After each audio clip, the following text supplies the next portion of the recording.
Algunos no los pude saludar al inicio, así que tengan un feliz día. Vamos a orar. Padre, en el nombre de Jesucristo y en la comunión del Espíritu Santo, venimos ante tu trono para darte gracias, para bendecirte, para exaltarte, porque tú eres digno de toda honra y exaltación. En esta hora vengo también tomando autoridad y desatando el poder de la sangre de Cristo y pidiéndote, Dios, que esta palabra sea una palabra vida, una palabra revelada a nuestras vidas y que la pongamos por obra. Señor, limpia los aires de este lugar, el suelo y el subsuelo, y ato y reprendo en el nombre de Jesucristo todo espíritu de distracción, todo espíritu de cansancio, todo espíritu de sueño profundo, y desato esa paz, ese gozo que solo viene de tu trono. Y te lo pido todo en el nombre de Jesucristo. Amén. Pueden sentarse. Tema de hoy: sincretismo o pluralismo espiritual o religioso. Hermanos, a partir de Segunda de Reyes 22, a partir de ese capítulo, la palabra de Dios nos presenta la historia de un avivamiento espiritual que empezó con el rey Josías. Y este rey comenzó a reinar sobre Israel siendo un niño de 8 años. Y cuando tiene 18, viene esa revelación. Y vamos a ir a 2 Reyes 22, versos 1 y 2. Cuando Josías comenzó a reinar, era de 8 años y reinó en Jerusalén 31 años. El nombre de su madre fue Jedida, hija de Adaía de Boscat. E hizo, eso es importante, lo recto ante los ojos de Jehová, y anduvo en todo el camino de David, su padre, de ese linaje, sin apartarse a derecha ni a izquierda. Entonces era un niño cuando él empezó a reinar. Este proceso de avivamiento y de restauración se inicia durante las tareas de reparación del templo del Señor. Y cuando están haciendo esas tareas de reparación, se encuentran o redescubren el libro de la ley. Cuando la Biblia habla de ley, habla de la palabra de Dios. Y es leído delante de la presencia del rey Josías por el escriba Safán.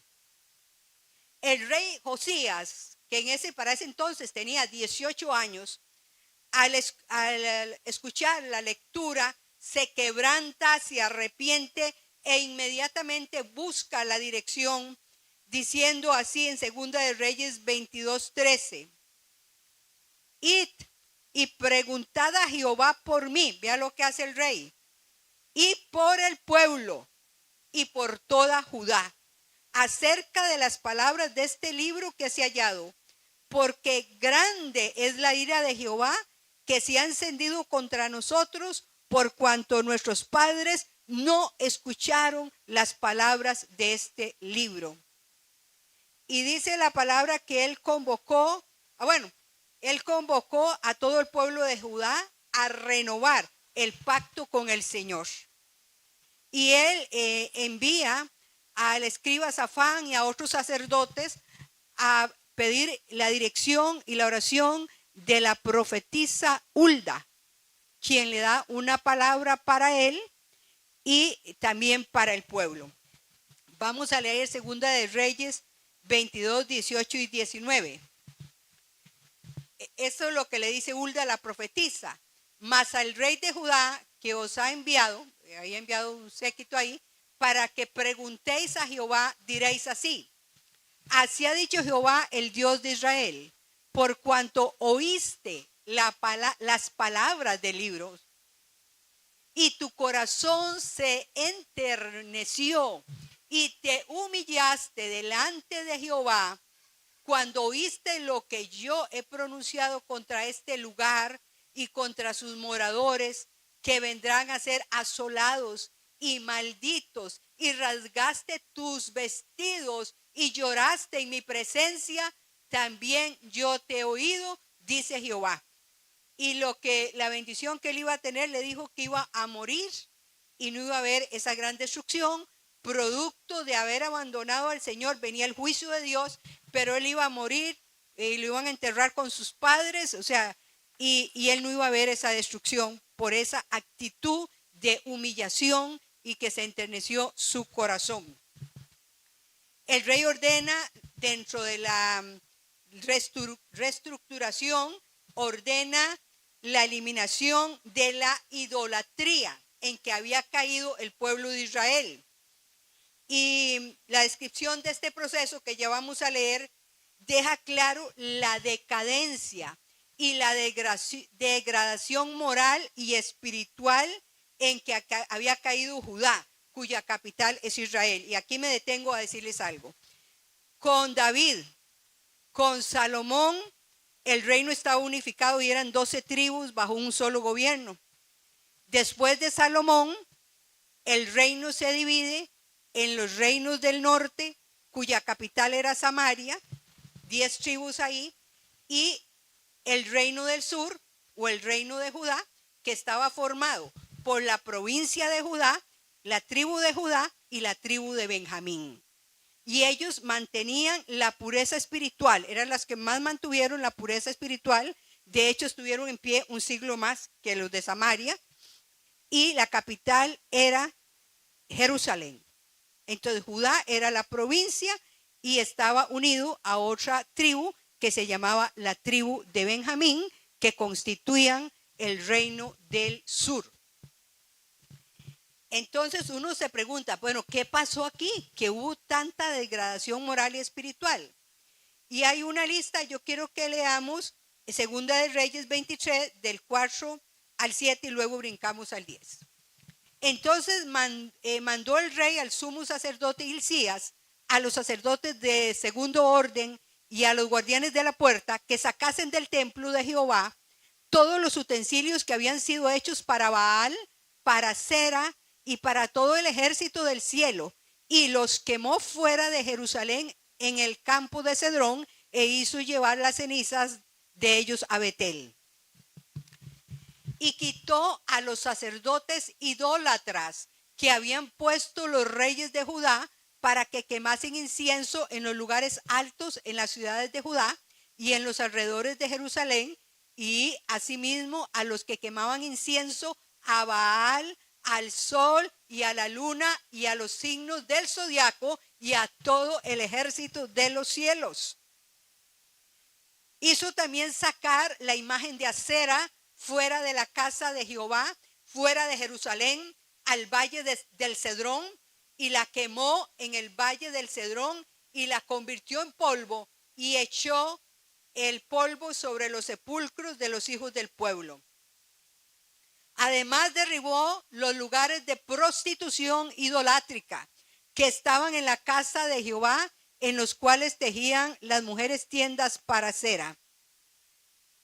Asimismo profanó a Tofet, que está en el valle de Hinón, para que ninguno pasase a su hijo o a su hija por fuego a Moloc. La lista parcial de las prácticas idolátricas incluye la adoración de ídolos en el templo de Dios, las prácticas astrológicas, es decir, el pueblo de Dios había caído en adoración al sol, a la luna, a las estrellas y a los signos zodiacales. Eso es muy viejo. Había lo que se llama prostitución ritual o cultural, que era totalmente prohibido. Es decir, no era una prostitución común y corriente.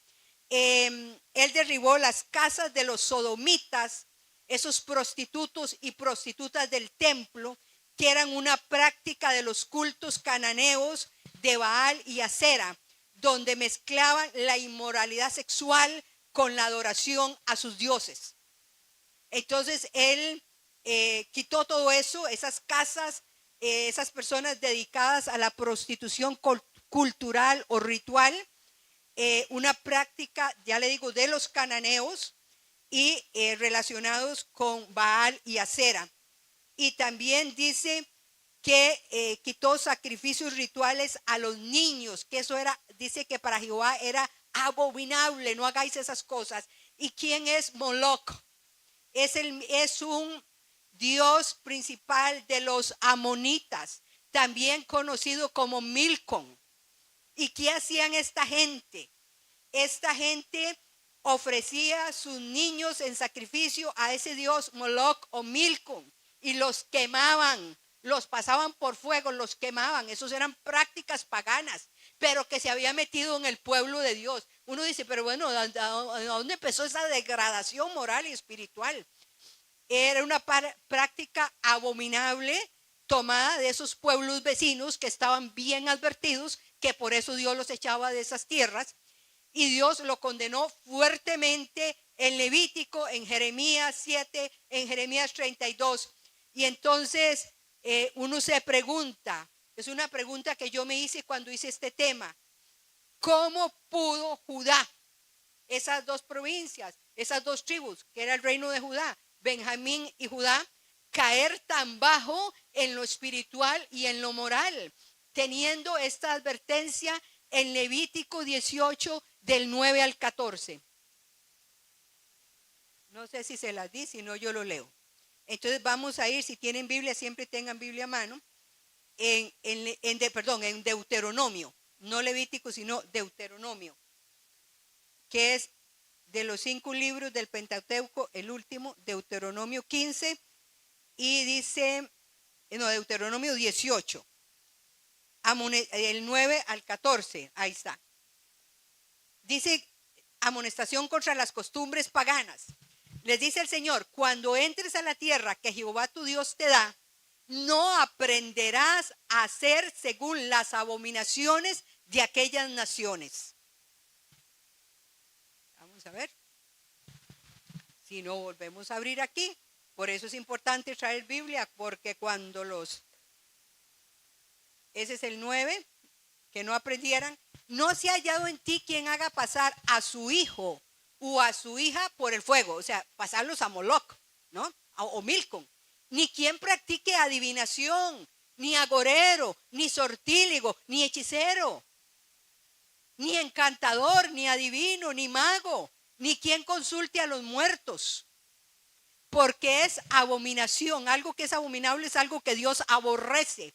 Es abominación para con Jehová cualquiera que hace estas cosas, y por estas abominaciones Jehová tu Dios echa estas naciones delante de ti. Por eso es que las echas de esos territorios y viene y trae el pueblo de Dios a morar ahí, pero ellos no deben aprender eso. Perfecto serás delante de Jehová tu Dios. Entonces uno dice, bueno, ¿cómo pudo alejarse tanto el pueblo de Dios, alejarse tanto de Dios?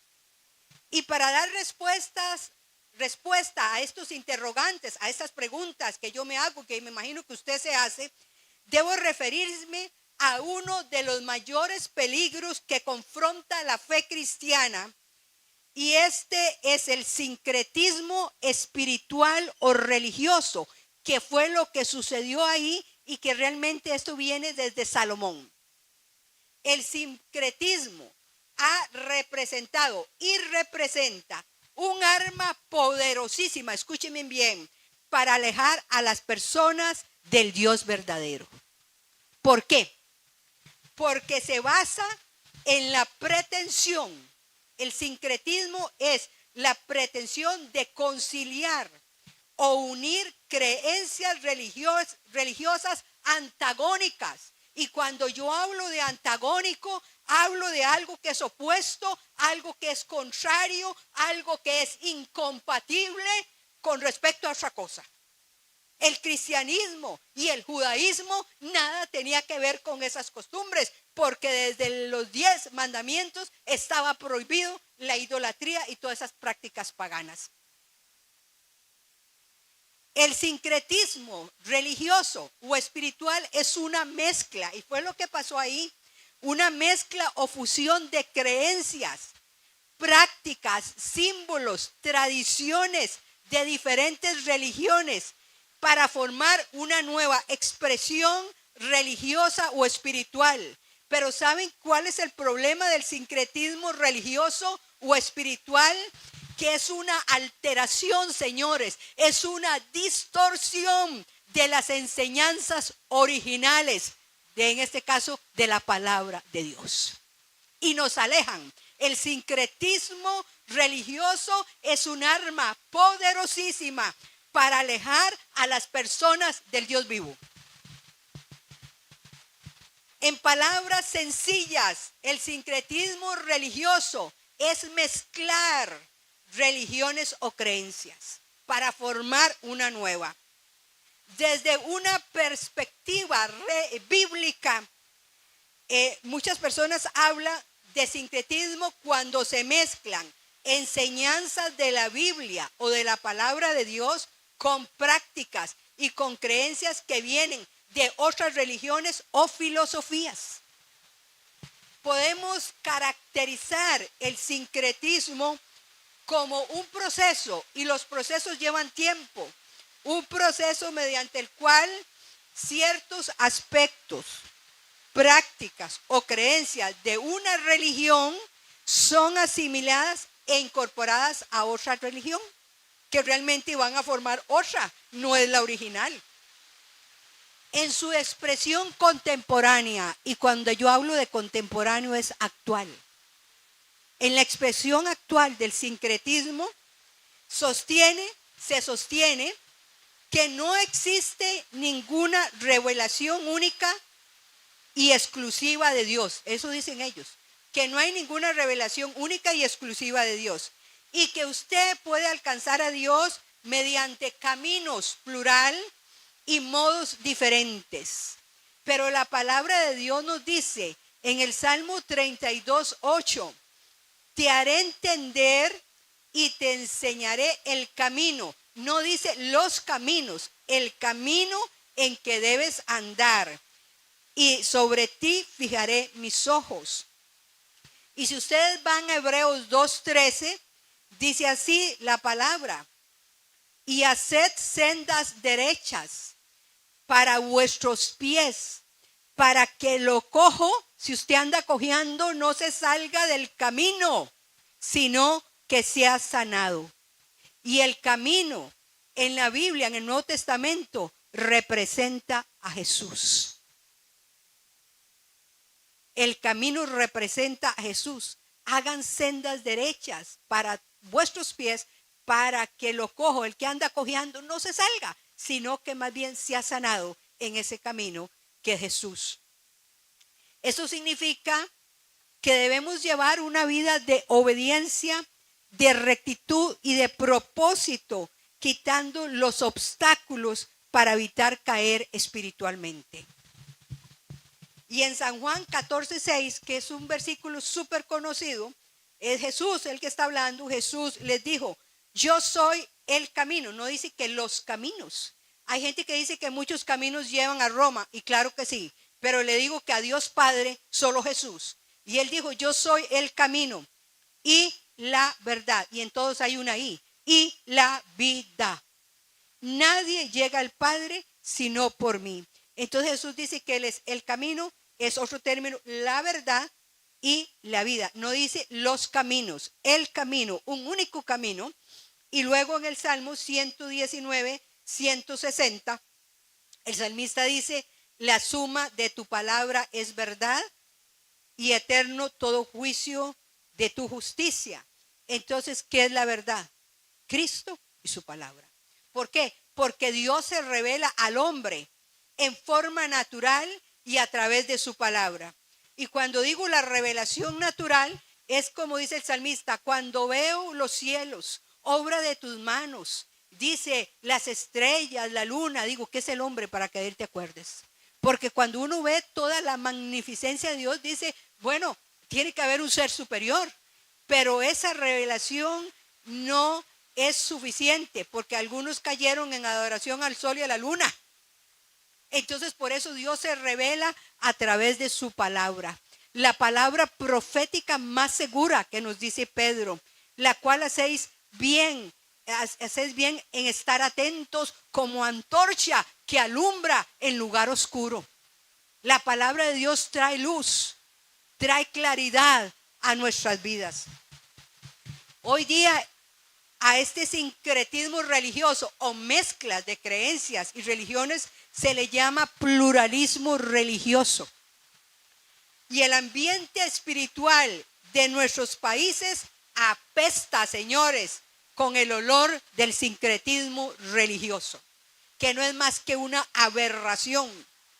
Al confrontar el cristianismo, los sincretistas no llaman a los cristianos a abandonar la fe, no, sino que les dicen a los creyentes que nos invitan a no tener mentes cerradas. Es que ustedes son personas conservadoras, es que ustedes son personas de una mente cerrada, o les dicen son estrechos de mente. Eso es lo que nos dicen, ya que sostienen que cada religión ofrece un camino válido hacia Dios. Y hablan de caminos. Y vean lo que dice la palabra de Dios con respecto a esto. Hechos 4:12. Y esto es escrito por Pedro. Eran Pedro y Juan. Y dice Pedro, y en ningún otro hay salvación. Está escrito en Hechos, pero dice, y en ningún otro hay salvación. Porque no hay otro nombre bajo el cielo dado a los hombres en que podamos ser salvos. ¿Solo quién? En Cristo, que es el camino y la verdad y la vida. Nadie llega al Padre sino a través de Él. Y vamos a ver lo que dice Segunda de Timoteo 2:5, escrito por Pablo. Porque hay un solo Dios y un solo mediador entre Dios y los hombres, Jesucristo hombre. Entonces, señores, a Roma muchos caminos pueden haber. Puedes llegar a través, vía aérea, vía marítima, vía fluvial, pero a Dios, al Padre, solo Jesucristo. Él lo envió a morir por usted y por mí para salvarnos y para que tengamos abundancia de gracia. Desde el principio de la revelación de Dios, que Dios se revela al hombre a través de su palabra, se revela a su pueblo y le hace una advertencia clarísima de no abandonarlo a él para ir tras dioses ajenos. No te harás imagen de lo que está arriba en los cielos, ni abajo en la tierra, ni lo que está sobre la tierra. No los adorarás. Y también le señaló el terrible pecado de adorar a otros dioses mientras se pretende mantener el culto verdadero a Dios. Y vamos a ir a Deuteronomio 12, del 29 al 32. Cuando Jehová tu Dios haya destruido delante de ti las naciones a donde tú vas para poseerlas y las heredes y habites en su tierra, que ya sabemos por qué los echaron, guárdate que no tropieces yendo en pos de ellas después que sean destruidas delante de ti. No preguntes acerca de sus dioses diciendo, de la manera que servían aquellas naciones a sus dioses, yo también les serviré. No harás así a Jehová tu Dios, porque toda cosa abominable que Jehová aborrece hicieron ellos a sus dioses, pues aún a sus hijos y a sus hijas quemaban en el fuego a sus dioses. Estamos hablando del dios Moloc o Milcom. Y vamos pues ahora al Nuevo Testamento, vamos a 2 de Corintios 6, del 14 al 18, escrito por Pablo. No os unáis en yugo desigual con los incrédulos, porque qué compañerismo tiene la justicia con la injusticia, y qué comunión la luz con las tinieblas, y qué concordia. Y miren, hermanos, concordia significa acuerdo, armonía, y por eso pregunta, Pregunta, ¿y qué concordia Cristo con Belial? Y para que los que no saben, Belial es el señor de las moscas, el príncipe de los demonios, que yo cito mucho. Entonces, ¿y qué concordia, qué acuerdo, qué armonía puede tener Cristo con el príncipe de los demonios? ¿O qué parte el creyente con el incrédulo? Y mire, en Segunda de Reyes 17, ahí se nos narra, y se los voy a tratar de resumir, el pueblo de Asiria invadía con mucha frecuencia al pueblo, a las 10 tribus del sur, del norte, cuya capital era Samaria, porque ellos tenían mayor poderío militar. Y venían y hacían incursiones y se llevaban a toda la población prisioneros a Siria. Y entonces eso lo hicieron en Samaria, que era la capital del reino del norte. Y se llevaron a todos esos israelitas, se los llevan para Siria. Entonces ellos tratan de colonizar ese territorio y traen gente de Cuta, traen gente de Babilonia, de un montón de provincias para que habiten ese lugar. Pero resulta que dice el texto que como no temían a Dios, Dios enviaba unos leones feroces que se los comían. Entonces ellos tenían miedo, porque cuando estaban los de Israel, no se los comían los leones. Y llega esta gente y se los comen los leones. Entonces estos colonos asirios que estaban en Samaria en ese periodo de dominación de Asiria, tenían interés de acercarse a Dios para que no se los comieran los leones, ¿no? Y entonces los sacerdotes asirios permitieron a los sacerdotes israelitas enseñar la ley de Dios. Pero en lugar de afirmar la fe, estos sacerdotes israelitas a este pueblo que estaba ahí, en virtud, la actitud de estos sacerdotes los condujo al sincretismo, a la mezcla de cada uno, porque eran de diferentes lugares, de Cuta, de Babilonia, cada uno tenía sus dioses. Entonces la palabra describe claramente la situación diciéndolo, y esto se lo resumo, en Segunda de Reyes 17:33, lo que hacía esta gente. Temían a Jehová, claro, porque se los comían los leones, y honraban a sus dioses, según la costumbre de las naciones de donde habían sido trasladados. Entonces, temían a Jehová y hacían la pantomima, pero lo mismo adoraban cada uno a sus dioses. Situación actual. El ambiente religioso posmoderno es un movimiento cultural, filosófico y artístico a finales del siglo XX. Es sincretista, es de mezclas. Y se alega que en cada religión y en muchas ideologías hay parte de verdad. Por ejemplo, el ejemplo más cercano de sincretismo actual es la nueva era, que es una mezcla de lo santo con lo pagano. Y estos de la nueva era sostienen que en última instancia todas las religiones son una sola, en virtud de que comparten las mismas enseñanzas centrales. Y después les voy a dar algo a ustedes que se llama ecumenismo. Todo esto me lleva a una sola religión y a un solo líder espiritual y religioso, para que vean lo sutil que es esto. Y entonces, como resultado del sincretismo, la nueva era enseña que lo que usted cree y la doctrina no es importante, señores, sino que lo verdaderamente importante es la experiencia que usted tenga de conectarse y de ser uno con la energía universal. Y hacemos así. Sí, esa es la realidad. Corroborando lo que vengo señalando respecto al sincretismo en la actualidad, voy a hablarles de una investigación que se publicó en el diario La Nación, no de Costa Rica, sino en el diario de La Nación en Buenos Aires, Argentina. Hay un diario que se llama La Nación, y en Buenos Aires, Argentina, y se hizo una investigación sobre ese sincretismo. Y dice que llegaron a esta conclusión, que muchas personas estaban conjugando en Argentina varias experiencias religiosas.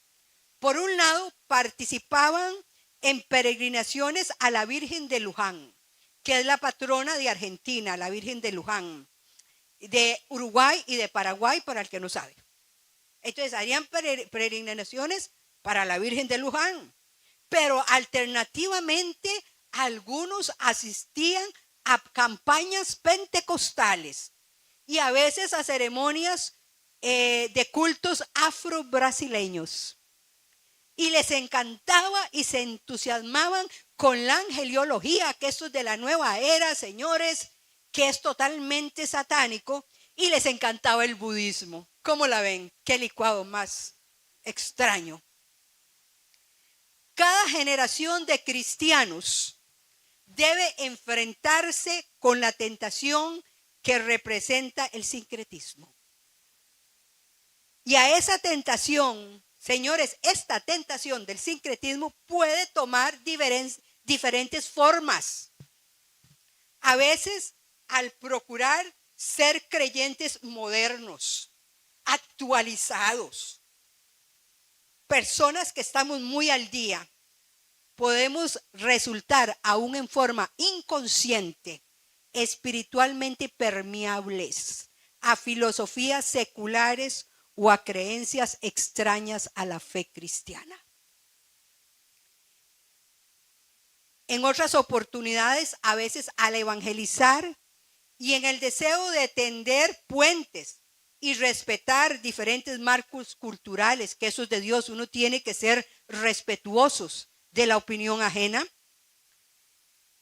podemos ser tentados a no tener claro que ciertas costumbres religiosas, señores y señoras, hermanos y hermanas, ciertas costumbres religiosas y la llamada religiosidad popular constituyen expresiones de la vana manera de vivir del cual el Señor Jesucristo nos rescató.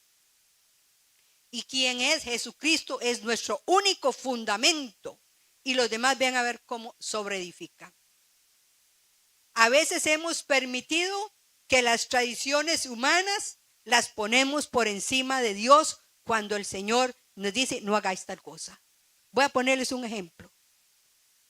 La Biblia ahí mismo cuando estaba leyendo Levítico, está prohibido la necromancia o la invocación de espíritus de muertos. Entonces se murió Juancito y le hacemos un altar y hacemos 7 días, 8 días, no sé cuántos de rezos.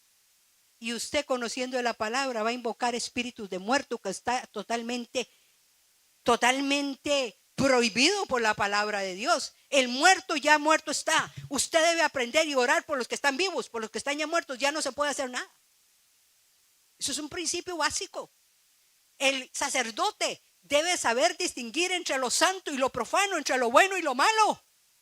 Sí, pero ahora resulta que dice la palabra que ustedes y yo somos reyes y sacerdotes para Dios el Padre. Entonces ustedes deben conocer la Escritura y saber distinguir entre lo bueno y lo malo, entre lo santo y lo profano, y no hacer mezclas. Y voy a leerles lo que dice 1 de Pedro 1, 18 al 19. Sabiendo que fuisteis rescatados de vuestra vano significa inútil, de vuestra vana o inútil manera de vivir, la cual recibisteis de vuestros padres, no con cosas corruptibles como oro o plata, sino con la sangre preciosa de Cristo, como de un cordero sin mancha y sin contaminación. Y si usted va a 1 de Corintios 3:11, el apóstol Pablo nos dice, porque nadie puede poner otro fundamento que el que está puesto, el cual es Cristo. Cuando Él venga, hallará fe en la tierra. Y vuelvo a repetir, San Juan 14:6, Jesús diciendo, yo soy el camino y la verdad y la vida. Nadie viene al Padre sino por mí. Así que, hermanos, el proceso de avivamiento y de restauración, del cual fueron protagonistas el rey Josías, que fue el rey más jovencito, y el pueblo de Judá, tiene como aspectos predominantes de este avivamiento y de esta restauración que hizo este rey. Número 1, una vuelta a la palabra de Dios. Hermanos, usted debe escudriñar la palabra. Debe amar la palabra. Debe poner por obra la palabra. Porque Dios se revela. Y cuando uso el término revelar, es que Dios se ha dado a conocer a través de su palabra. Por eso no debemos de ser perezosos en escudriñar la palabra y alimentarnos diariamente con esa palabra. Vuelta a la palabra, eso lo hizo Josías y el pueblo de Judá. Arrepentimiento, pedirle perdón a Dios por todas las malas cosas que ellos hicieron y que estaban haciendo siendo el pueblo de Dios. Rasgaron sus vestiduras, o sea, una actitud de arrepentimiento profundo, una renovación del pacto con Dios. Señor, perdónanos, porque hemos hecho pacto contigo, pero te hemos fallado, así que hoy quiero hacer un pacto nuevo, de que pongo mi mano en el arado y no vuelvo atrás. El fundamento eres tú, Cristo, y no quiero moverme de ese fundamento. También, como cuarto punto, tuvieron un ardiente deseo de hacer la voluntad de Dios. Y lo mismo que hizo Josías y el pueblo de Judá, tenemos que hacerlo nosotros. Repito, número 1, volver a la palabra de Dios. Número 2, un arrepentimiento profundo. Número 3, la renovación del pacto con Dios. Y número 4, buscar ardientemente, Señor, yo quiero hacer tu voluntad y no la mía. Y eso es morir a yo. Debemos desarrollar fe. Y yo ya les he explicado cuando me han escuchado predicar aquí. Hermanos, la fe no está en el aire. La fe está en creer y actuar sobre este libro que se llama la palabra de Dios. Dicen los entendidos que hay 33,000 promesas aquí. Y dice también la palabra que todas las promesas de Dios son en Cristo sí y en Cristo amén, por medio de nosotros para la gloria de Dios Padre. Desarrollar fe. Y la fe se desarrolla a través de la palabra, a través de la oración, de ciertas disciplinas. Cuando uno ve, para mí, vivir sin orar es vivir sin Dios. Vivir sin orar me siento como que estoy seca, que me estoy muriendo, se lo digo sinceramente. Y la palabra, cuando uno se acostumbra a esas disciplinas, espiritualmente yo me siento como muerta. Examinemos nuestros corazones. Y como decía el salmista, examina mi corazón y mira si hay camino de perversidad en él y guíame por el camino eterno. Examinemos nuestros corazones, nuestras motivaciones en la presencia de Dios. ¿Por qué voy ahí? Sí, porque otros van, porque me llevan. No, que yo tengo convicción, porque he hecho un pacto contigo, porque pertenezco al reino de Dios. Decía Watchman Nee, el que no quiere ser parte de la iglesia de Dios no puede ser parte de las bodas del Cordero. ¿Por qué? Porque la cabeza es Cristo y el cuerpo es la iglesia. Y si usted no quiere ser parte de una iglesia y de la iglesia universal, no puede ser parte de las bodas del Cordero.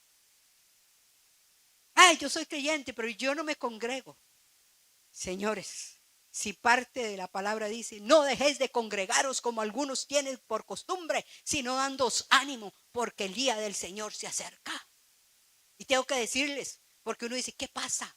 ¿A dónde está el compromiso? Uno como pastor a veces se entristece y dice, Señor, es que estoy haciendo las cosas mal, o es que la gente no está entendiendo, o es que yo no me estoy dando a entender, o es que no me sé explicar lo que dice tu palabra, o lo estoy enseñando, pero no me están captando lo que yo estoy diciendo. Y debemos de tener una vida personal, entendiendo que nuestro cuerpo es el templo donde habita el Espíritu Santo.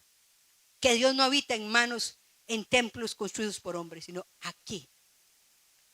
Permitamos que el Espíritu Santo, quien es nuestro eterno consolador, nos guíe, nos dirija, nos enseñe y nos recuerde y nos guíe a toda verdad.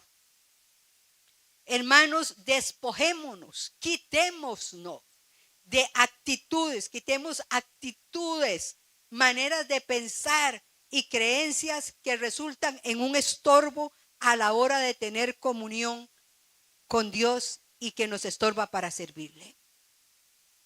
Seamos personas mansas y humildes, porque Jesús dijo, aprended de mí que soy manso y humilde de corazón.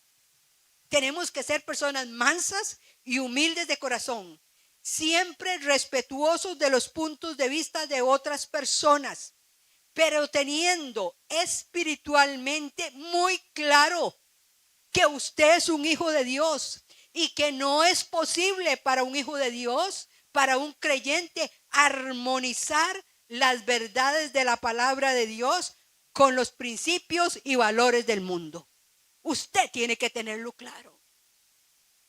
La Biblia es clara cuando nos dice que para los creyentes no es posible avanzar con esa pretendida armonización del cristianismo y del mundo. Y leo para ustedes primera de Juan 2:15.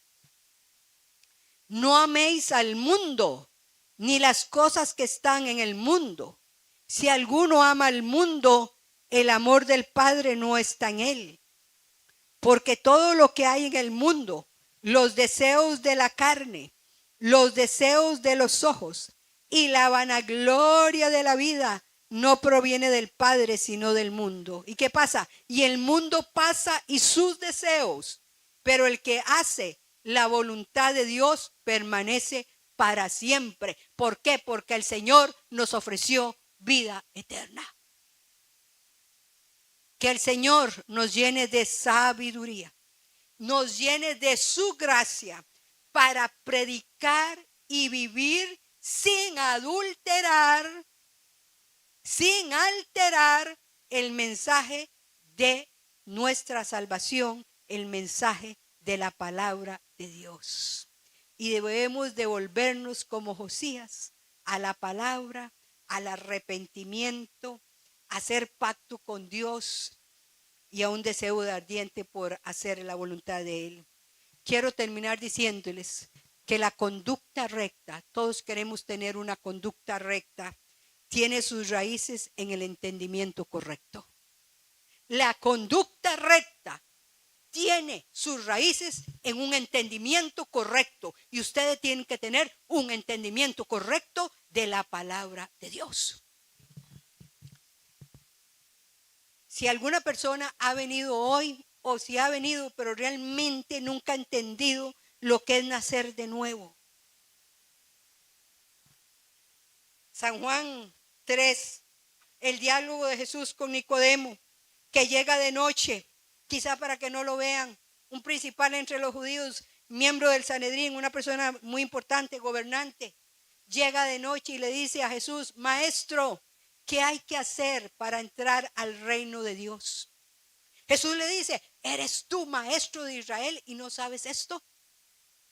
Y le dice, tienes que nacer de nuevo, porque si no, no puedes ver el reino de Dios.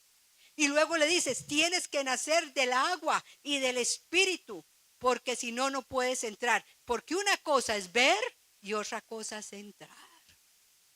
Y ya en el 3:16 le dice, porque de tal manera amó Dios al mundo que ha enviado a su Hijo unigénito. ¿Para qué? Para que todo aquel que en Él cree, en Jesús, no se pierda, mas tenga vida eterna. Y el verso que sigue, hoy es impresionante, porque dice, porque no envió Dios a su Hijo al mundo para condenar al mundo, sino para que el mundo sea salvo por Él a través de Cristo. Solo en Él hay salvación. Si alguno no ha aceptado a Cristo, hágalo hoy de corazón y luego vamos a orar para que el Señor nos libre de esos sincretismos, para de verdad amar la palabra y que no nos den gato por liebre, para que no nos muevan y a veces en ese afán de ser de mente muy amplia, estar cayendo en otras cosas que no agradan a Dios. Padre bueno y misericordioso, gracias por este día que nos permites vivir. Y gracias por cada persona que hoy ha venido aquí y por los que van a escuchar este mensaje a través de la internet. Padre, gracias porque nos amas tanto que enviaste a tu Hijo Jesucristo a morir por la humanidad y por cada uno de ustedes. Si tú crees esto, haz conmigo esta oración. Dígale: Señor Jesucristo, abra su boca, porque con el corazón se cree, pero con la boca se confiesa para salvación. Diga: Señor Jesús, yo creo que tú eres el Hijo del Dios viviente, que viniste a esta tierra a buscar y salvar lo que se había perdido. Yo creo, Señor Jesucristo, que tú eres el camino, que tú eres la verdad y que tú eres la vida para llegar al Padre eterno. Y hoy yo te recibo en mi corazón. Ven a morar a mi corazón, Señor Jesús, porque tu gracia no ha sido en vano. Entra a mi corazón, abre tu boca, dice: te entrego mi vida, Señor Jesús. Ven y mora, mora en mi corazón y perdona mis pecados. Perdona mis rebeliones y las iniquidades. En el nombre de Jesús doy gracias, Padre. Dice la palabra que hay júbilo en el cielo cuando un pecador se arrepiente. Señor, yo sé que si alguno ha hecho esta oración con sinceridad, ese es el inicio. Ese es el inicio de una vida en Cristo. Es la llave para abrir esa puerta y seguir creciendo. Y si tú ya conoces al Señor, hoy venimos delante de ti, Padre, porque reconocemos como pecado no darle importancia a la palabra de Dios. Perdónanos por ser negligentes en el estudio de la palabra de Dios, la ley de la vida. Perdónanos, Señor, porque hemos estado tan ocupados en otras cosas que hemos descuidado escudriñar y meditar en tu palabra. Y tú has dicho que tu palabra alumbra. Lumbrera, dice que lumbrera es a mis pies tu palabra. Tu palabra alumbra el camino donde debemos andar. Perdónanos, porque debiendo ser ya maestros, es necesario a veces, Señor, que se nos dé leche en lugar de comida sólida. Perdónanos, Señor. Creo que si confesamos nuestros pecados, tú eres fiel y justo para perdonarnos y limpiarnos de toda maldad. Y nos arrepentimos. Hoy, Señor, diga: yo me arrepiento de ser negligente, no solo para buscar tu palabra, de ser negligente para orar y buscar tu presencia. Perdónanos, porque a veces pasamos horas enfrente del celular, enfrente de la pantalla del ordenador, y no dedicamos ni un minuto para darte gracias. Perdónanos, Señor.